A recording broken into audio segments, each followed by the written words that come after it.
The reason is so person was my autism up me a see more by Q K1 more one. Oh, I seen the name was like.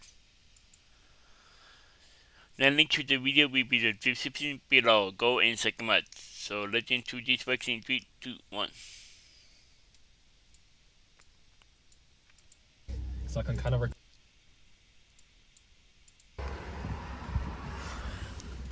I've got a little setup now, I've got a little dumbbell on my tripod so it doesn't fall over. Yeah. So I can kind of record at this angle safer, because before it was very hard to record like this without the tripod falling over when I was like maneuvering. Yeah. Well, I just got back from a walk in Malham Cove with a friend that I know from the gym. Cool. And I thought to talk about my autism because a lot of people have been asking about it. Obviously they know my story about foster care, but they don't know a lot about my autism and how it affects me and how I managed to still stay independent and productive whilst having it. So what I do is I don't define it as a label. Autism isn't a label.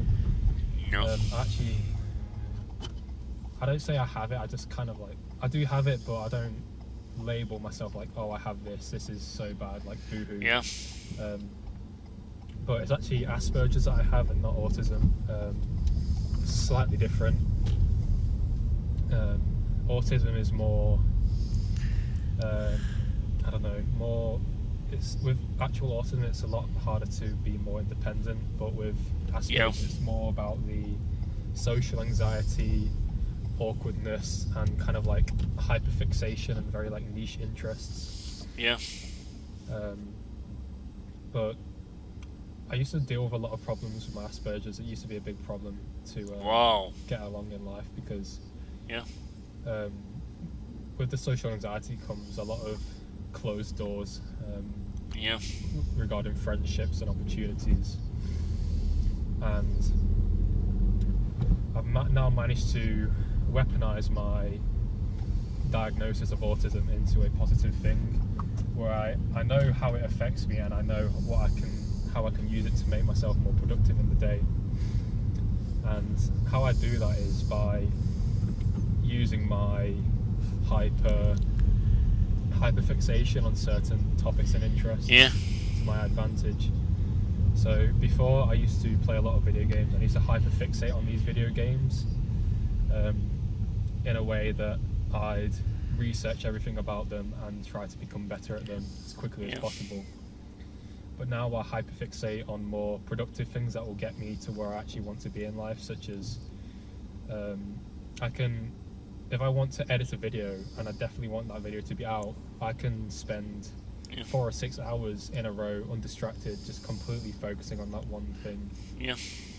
Pretty much hyperfixating on it until the task is done. I'm no longer spontaneous or distracted as I used to be. And that's another good thing. Asperger's, you need a schedule for you to kind of function. Everyone needs a schedule, but for people with Asperger's, it's a lot more prevalent because I used to run around without a schedule, and that was very tough because I was very lazy and it was very bad for my emotions, and I didn't know what was actually wrong. And then when I started to implement schedules into my life, I realized that it was my Asperger's desperately begging for me to actually have some sort of routine in my life. So when I implemented routines such as like a morning routine or doing something at a certain time, that really benefited me. I'm no longer as spontaneous as I used to be.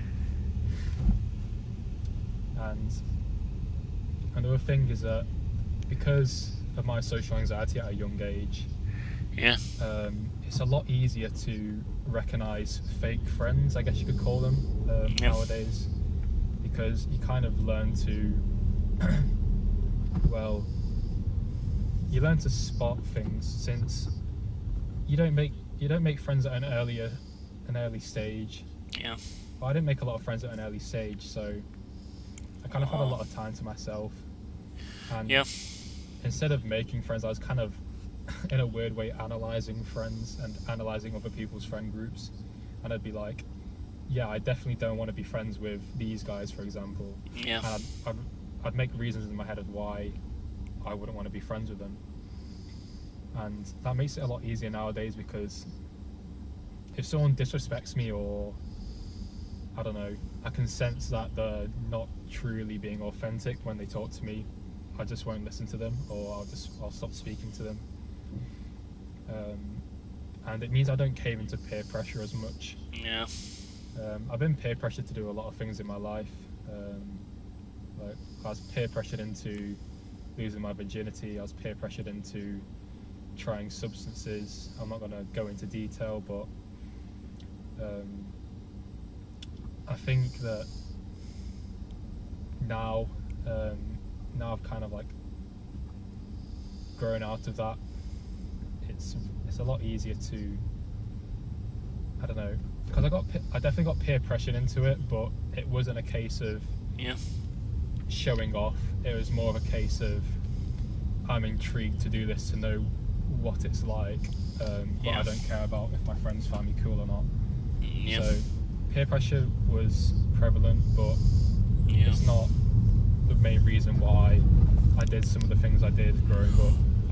Not all. And I'm proud that I can embrace my uniqueness and quirkiness. Yeah. Because I used to get judged for that. Like, people make fun of me because I liked Pokemon at the age of 16, and I'd be like, okay, and what? Like, it doesn't make any difference. Obviously, I don't really play Pokemon or video games much nowadays, but I still have a very high ability to memorize and research random things that pique my interest. I think that's something everyone should do. You should really have a deep interest for something other than your work, because if you don't, you kind of just become a monotonous person. You really want to have uniqueness in your characteristic. Like, for example, my interest is that I really like playing guitar. I like going to the gym. I like certain video game genres, different types of music, for example. So music. Yeah, just try to be more unique, and you might rediscover yourself if you're currently dealing with identity problems, in regards to feeling a bit lost.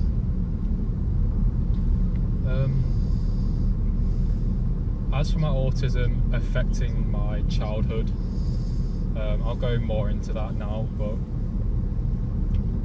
when I was growing up, I got diagnosed with autism, autism/Asperger's at the age of 9. Wow, really? 9, no, 7, that was it.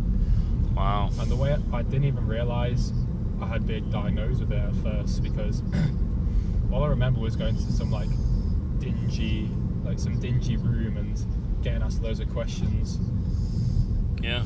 And it was one day, I think I was in elementary school, primary school, and the teacher took me and a select group of kids on a trip, and under my name she wrote ASD, which stands for autism spectrum disorder, I think, something like that. And I saw that under my name, and I asked my foster carer on the way back in the car, I asked her, what does ASD mean? And she said, oh, that means you have autism, didn't anyone tell you? And I was like, no one's ever told me I have autism, what is it? Wow, really? Panicking. Wow. And they were just saying, oh, it just means you're a little bit more special and unique than other people, or something like that. Or, I don't know, something along those lines. But they explained it as a superpower, which is, I guess, can be taken that way if you want to. I still wouldn't want to change me. I wouldn't want to not have autism. Yeah. Because I feel really fulfilled currently in who I am. So growing up, I got diagnosed at 7, but didn't really even find out I had it until 9 or 10. Wow. And once I found that out at 9 and 10, I researched more in my own time. Yeah. And a lot of the things that happened growing up made more sense. So social interactions in primary school, or being extremely awkward in situations, or being embarrassed in the spotlight, those sort of Wow, things. really? But I hated Wow. being at the front of the class or the centre of attention. I think that's something that most people, it's just like a common thing. People don't like that, but it's a lot more prevalent and widespread with people with on the autistic spectrum. Yeah. So yeah, things started to become a lot more clear to why they were happening to me. But yeah, growing up, it was very hard to make friends, and if I'd made friends,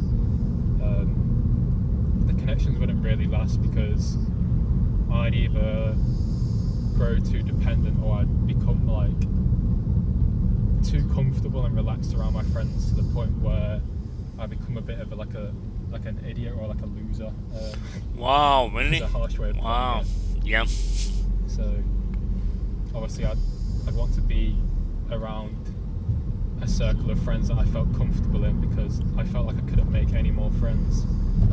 So Yeah. when you kind of rely on them and your friends can sense that, they kind of like lose respect for you, in like not like a weird way, but like just subconsciously happens. So Yeah. they kind of lose respect for you. That happened Yeah. in high school a lot. I fell out with a lot of friends and left a lot of friend groups because I was just like an awkward, weird kid who couldn't really talk outside of school, because I was in foster care and I didn't have a Wow. phone, and the only time I could really contact my friends was when I was at the playground and I was Yeah. able to talk to them in person, and it just didn't really feel like I fit in. But I'm still, I'm grateful for the autism. I don't label it as a condition or something to be ashamed of, so I'm glad that happened. But Yeah. yeah, I just thought I'd go over that really quickly. I'm at the gym now, so I have to park up, but I'm really glad you guys enjoyed it. Well, hopefully you enjoyed it, and it's a little bit more to me, a little bit more information about my own personal life. I'm going to keep these daily uploads coming, so just keep an eye out for those, and then I'm going to try and do one full guide a week if possible. So cheers. Yeah. Wow.